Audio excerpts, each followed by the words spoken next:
So, if you're a cinephile like me, you not only do you love films, but you probably love a good BTS drop. I love behind the scenes. It's one of my favorite things, even sometimes more than actually like watching the films or projects themselves. Is I just want to be able to see the behind the scenes. I want to see all the interactions and the back and the forth and the problem solving and all the little dynamics that are going on set, from the actors, the directors to the crew. I want to see it all. And so as someone who wants to make films and make movies, I've always just had a deep kind of desire and dream of not only dropping a film one day or dropping certain projects, but with all those projects having BTS drops with those. And so I recently made a little short cinematic project called Made for More on my YouTube channel. If you haven't seen that, please go check it out. I'm actually very, very proud of it and would love for you to watch it. And so I decided while we were making it early on, I was like, I also really want to have some BTS for the project. Now, we weren't able to have someone show up the entire day for it. They kind of showed up very last minute, but it was great. And I was really excited to just have them film this scene that we were filming. And I want to share it with you guys. And I'm going to be honest, there's not a ton of editing or like crazy cuts with this. I just kind of laid it out on a timeline and just wanted you guys to see kind of an unedited, raw look at the behind the scenes of this project and this one scene that we filmed. I'm excited to share that with you guys. I'll jump back in at the end and kind of break down some stuff that we were doing during this BTS drop, but I just kind of want to share it with you all, and I'm excited for you to see it. Before we jump in, if you haven't subscribed to the channel, liked it, all that YouTube stuff, do it.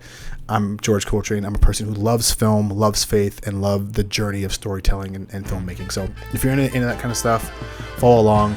Let's jump into the BTS of Made for More. Okay, so I realized that we have a little problem again. What's up?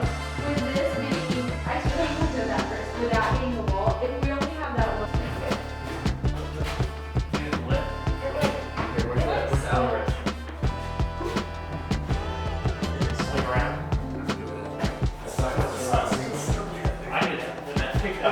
Is there a point right where your hand is? What is There is a bolt or something? there's a bolt. I don't think it needs a whole lot. No, But if you do put a could even computer be or like maybe something underneath. It's not gonna fall over. no.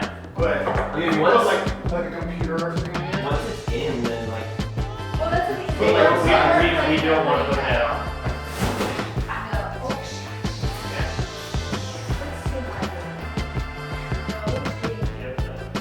Okay, so a lot of times when you're doing these shoots, like we're doing this, what is it, Friday? So we're in the middle of a work day, so it's kind of hard to find office space that's available, so you kind of got to build your own and improvise. So if you look over here, we just picked this up, bought it for about $100. And so we're just in an apartment that isn't being rented right now, and we're trying to convert this into our office space. So as you can see, this is what it looks like right now. And now we're trying to make the magic happen with lighting and everything, getting everything decorated. We're printing some pictures to make this Rachel's office.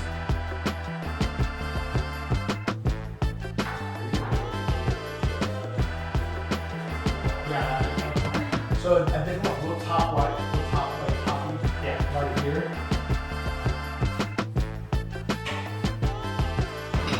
Yes, and I'll get B7.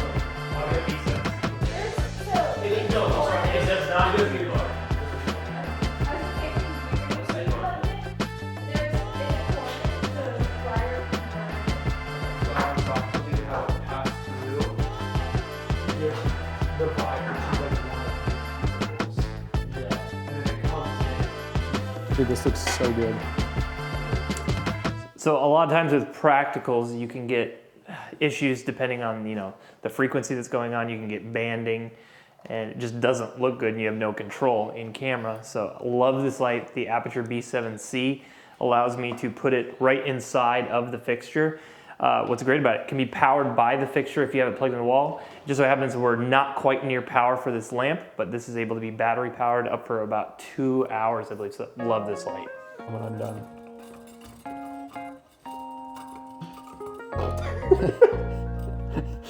I didn't unscrew your wife's lamp if she asks. Okay. I don't even know where this lamp goes. It must be in our bedroom. Is that sad? I don't even know. It was in the garage? That makes so much more sense. All right, so now we have complete control over this lamp on one, how bright do we want it? Do we want it to be super warm? Do we want it to be super cool? You can't have one. I mean, detail. hypothetically, we could Just one even like detail. make it different colors. Another one. There's one. Gotcha. There would be no real good reason for this, but like we could have the lamp having a party. Oh, those are the cops have arrived. So yeah, so just great little light, great control, love it.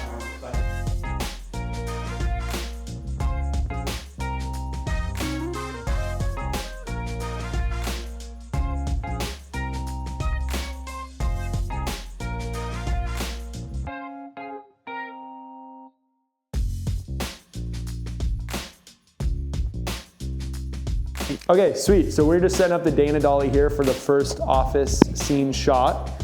But yeah, the goal behind this is to kind of have like a nice opening slide-in shot. Kind of each take from the beginning is going to be longer and then cut shorter as it goes. We want a nice like wide opening shot that gives the vibe of, oh, she's in an office workspace.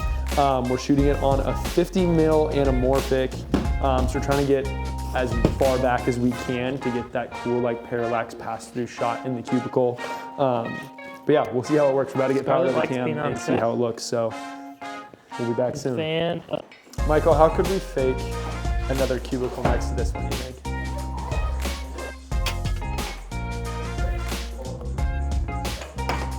I'm so sorry. This is plugged into an extension cable.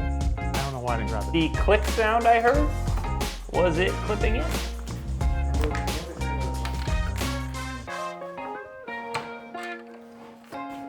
I heard it again.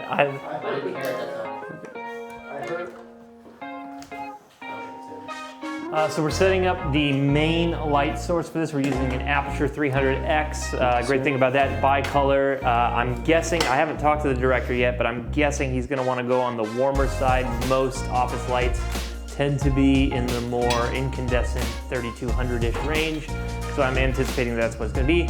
We're using a lantern, get a bigger spread of light, have it bounce off the walls, get as soft of a source as we possibly can. And yeah, see what goes from there. Good. George, I just had a thought. One of two things. Either we switch the lamp to the other side, or I switch this light from a motivated light standpoint. Which do you have a preference?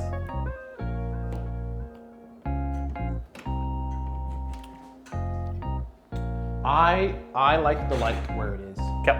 2.8. So, as we were setting up the scene, notice we have the lamp on this side. I have the light on this side, so I'm going to switch that around because we want to use this as the motivating light source of what's going to be hitting her in the scene. And so having the light come from that side will help us give that effect that this is in fact the light that is lighting her. Okay, let's go I back to don't the way it trust was, us to and move we'll swap the light. No. I just don't trust us to move this. Let's just see what happens. We squat 270 pounds. That's not the Steven. issue. It's moving, these things are in pieces. Squat 270, baby. You're not understanding. I understand. You don't understand. Okay, 1, 2, 3. Towards me. Yep, that's good. That's right, dude. Teamwork. Dream work. All working. The stream also is going to need to be on. The reflection is pretty gnarly.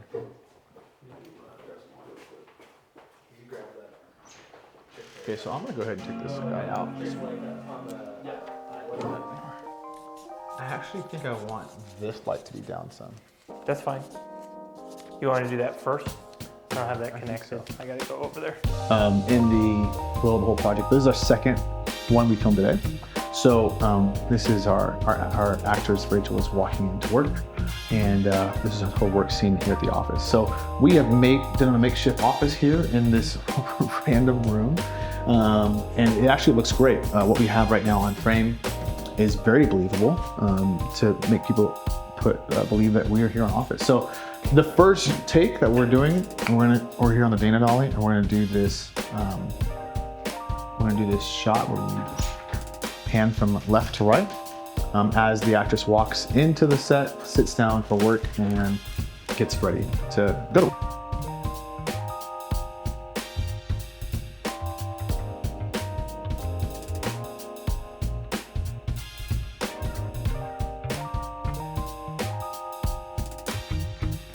go. I can spread it as well. Right there. Right there. This turned out so good. I understand. This is why we took the time to get it there, Josh. So good. We're not trying to fight. I'm not trying to fight you either. I'm just right. I'm trying to fight.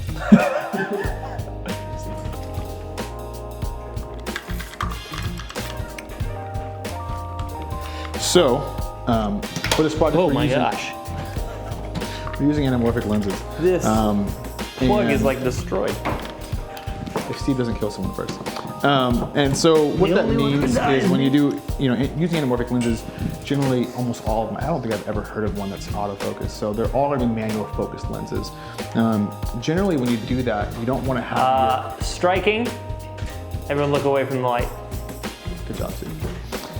So when you use manual focus lenses like that, generally you don't want to have your hand on the barrel of the lens focusing like you would That was on a test. photo lens.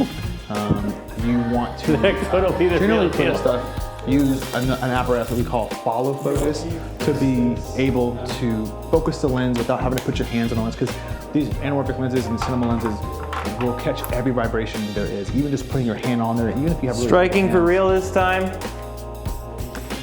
You'll see it and feel it in the shot. So this right here is what we call, this is the Tilta Nucleus M system. And so if you see here on the side of the lens, we have the follow focus attached to the lens, attached to the focus ring. This is the actual control for it. There's actually two different controls. There's a hand control here that he can control the focus. And so you can see, you'll see me, I'm gonna move my finger here and you can see the actual lens itself changing focus. All right, so that's really nice and smooth.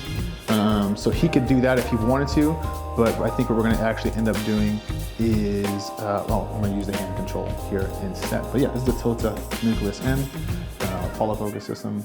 And today I'm playing director, but also first AC. So we'll see how it goes.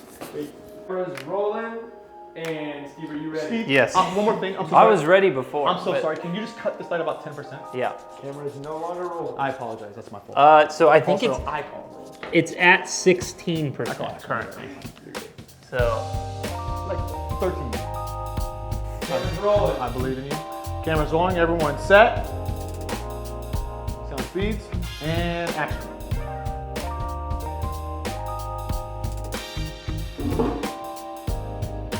Okay, I'm too slow. Yeah, too slow.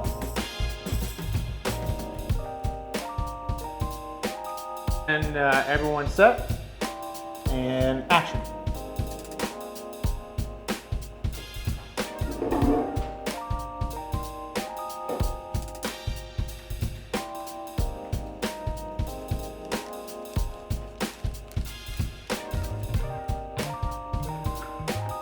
Look a little bit too.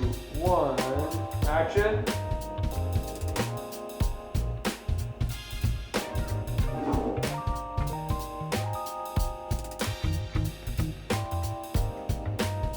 Oh, I love that motion. Set. And 3, 2, 1, action.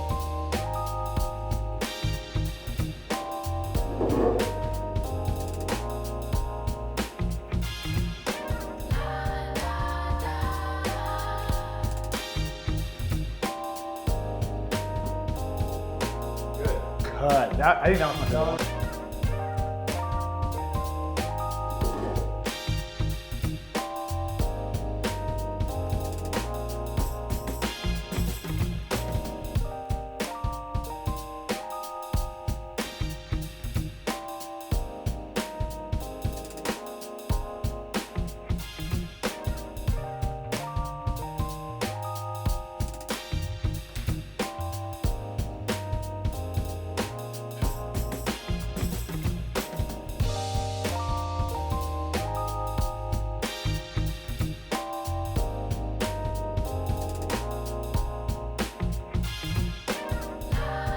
So hopefully you guys liked that, and that was enjoyable for you. Again, I just love BTS and love making that type of content, love watching that type of content. So I'm hoping to do more of those with more kind of cinematic and short films that I do. But I just kind of wanted to, again, jump back in at the end and just kind of talk through what you guys are seeing. So some of it kind of, again, we didn't really have a plan for the BTS, so some of it kind of felt very like with Steve and some of that stuff where we're talking about tech and breakdowns and kind of tutorial vibes, which I'm not necessarily really wanting a ton of my content to be like that. So we didn't have a plan. So that was in there. So again, I decided to throw it on the timeline. But also, you just kind of got to see some of the raw, just kind of emotions that go on when you're on set and you're trying to do stuff. Even though it's a project that, we were able to pretty much pull off with zero money and a lot of friends and stuff donating time and energy and gear. There's still always so many problems that come up. And like, there was a moment with Josh and I don't know if you caught it in the text, but like, we had spent a lot of time like putting together the set. This was actually a little empty apartment. Steve talked about that. This is an empty apartment on Steve's, we shot most of the stuff at Steve's house. It was like an empty apartment that was like on his property, kind of a secondary room. And so it was empty, and Steve was like, hey, we can't really get into an office space, but we can makeshift this, little office scene in this back apartment. And I was kind of like, I was a little skeptical at first. He found those like those office, the cubicle space on like OfferUp earlier in the day, and they went and picked it up for like $100, which was great. I was skeptical, but I was like, okay, let's do it. We didn't really have a whole lot of options, and they made it look great, but we spent a lot of time on that scene. And so Josh, the DP, we're kind of notorious for doing this on set, me and him. He was just really kind of anxious about the time and running out of time for different stuff that we had to shoot later on in the day. And so we kind of got in like a little bit of I don't even want to say a fight because I don't like using that word, but we just kind of got a back and forth about time, how much time we were spending setting up the scene. With that part wasn't caught on camera, but we just kind of was like, hey, like he was like, hey, we got to go. And I'm like, hey, let's make this look right. Let's take the time to do it, and so on and so forth. And so there's a funny moment. I don't know if you caught it, but he goes, wow, like everything's kind of set up, and we get the camera on Dan Dolly, and we do like a first look, and he's like, wow, this looks really good. And I was like, see? And he's like, I don't want to fight with you, George. I'm like, and again, I made it playful. I was like, I don't want to fight with you either, but I'm just right, And so This turned out so good. I understand. This is why we took the time to get it there, Josh. Sorry, George, I'm not trying to fight you. I'm not trying to fight you either. I'm just right. I'm trying to fight. it's really cool. Like, again, there's stressful moments on set and different kind of, problems that you have to problem solve in real time. Sometimes I can bring stress, or sometimes I can bring people's, like whatever the case out. And I think what's really cool about me and a lot of the people I get to work with, my friend, like people who are my friends, is even in those stressful moments, like I want people to be able to voice when they're stressed or frustrated or whatever the case might be. But at the end of the day, we're all friends, and it's okay. And, we'll break that tension with jokes or whatever. And if we need to talk about it, we'll talk about it, not in front of talent or kind of offset. But like, those are real life scenarios that play out on set all the time. And especially you start getting to sets where money's involved. I just did a film earlier this year where it was money. I was putting in all the money for this. And so I was super stressed about decisions we were making, because I was like, man, every hour, half an hour that we're spending making these decisions, it's coming out of my pocket. And like, it was very stressful. So that happens in real time. You can't avoid that. But I think it's great to be able to see that in like conflict resolution and how to work with the team, because there's a lot of trust that has to be involved with your department leads and department heads, or DPs and gaffers and grips and art department. All you have to have trust with these people as you're making decisions, even in the midst of frustration or stress or whatever the case might be. So I don't know if you caught that. That was a super cool moment that I had forgot about. Just transparency, I'm releasing this project here in July of 2024. We shot this, I believe, back in March of 23. So this footage that you're seeing, it's been over a year since we had shot it, and I kind of forgot some of these interactions until I was editing the BTS here, and I just thought that was so funny and so cool.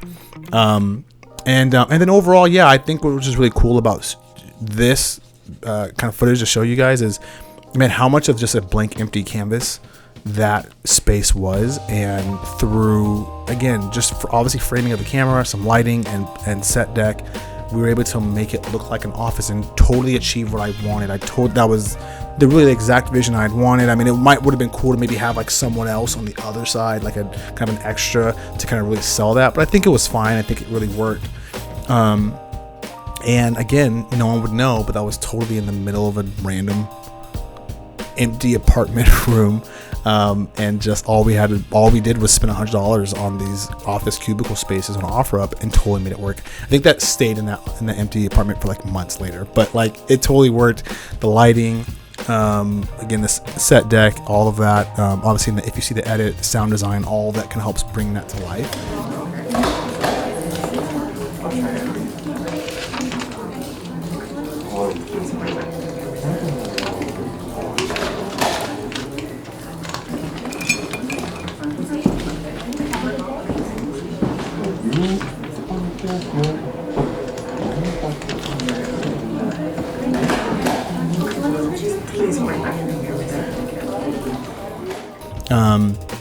And again, I think it's just the magic of filmmaking, the beauty of kind of the illusion of filmmaking is what you're seeing on frame it usually isn't what's happening in reality. And so, that was a really cool way for us to like kind of take you through a journey that honestly I was even skeptical of at the beginning, but Steve and his wife Alona, again, it's crazy seeing that footage because that's their little baby Scarlett, who's now like almost 2, coming up on 2 later this year, but was like I think had to be less than 6 months old in that shot. But like she's carrying the baby and setting up all the stuff, which is great. But they totally made it believable. And again, with the lighting, the sound design, everything else, the talent was amazing. And I'm really proud of not only like the shot as a director and a storyteller, I'm proud of the shot a lot. Again, I really come from a DP background, so I think about the shot a lot. There's even moments where you can see I just take the camera from Josh, which was totally wrong. I shouldn't have done that. But like, I care a lot about the shot. But I'm also just really proud of the transformation that we did. And again, watching it, if you watch the film first and then see this BTS, you would never like suspect that was the room we were in. And I'm really proud of that. I'm really proud of the problem solving that we did and kind of the end result of that. So again, I really appreciate it if you stuck around this long and watch this whole thing and check this out and listen to me go on and on about this. But I just love this stuff. I eat, breathe, sleep, snort all of this type of content from my favorite movies and projects and documentaries, all different stuff. And so to make one myself is something I'm actually really proud of and happy of. And I'm hoping again to do more cinematics. We're actually in the process of doing another one, some short films I shot earlier this year, and everything that I want to do, I want to make sure to have this element with it. Some of it will be very like maybe intentional around a certain project and certain part of the project, and some of it might be kind of unintentional like this one was, and you just kind of pick up things along the way. But nevertheless, I'm proud of it, and hopefully you guys got something from it, and hopefully you enjoyed it. Again, like I said, my name is George. I'm into filmmaking, storytelling, again, from a faith background, as a faith-based filmmaker myself. And man, if that's something you're really into, I would really appreciate you following along. I got some other content that I'm really excited about to drop probably in the beginning of August. And man, I can't wait for you guys to see it. So follow along, subscribe, comment. I would love to, if you're like kind of new to the channel and you're into filmmaking, storytelling, man, leave a comment. I would love just to meet you, like legitimately like connect with you community wise. That's really important to me. So do that in the comment section. And until the next time, until the next video, I'll see you next time. Peace.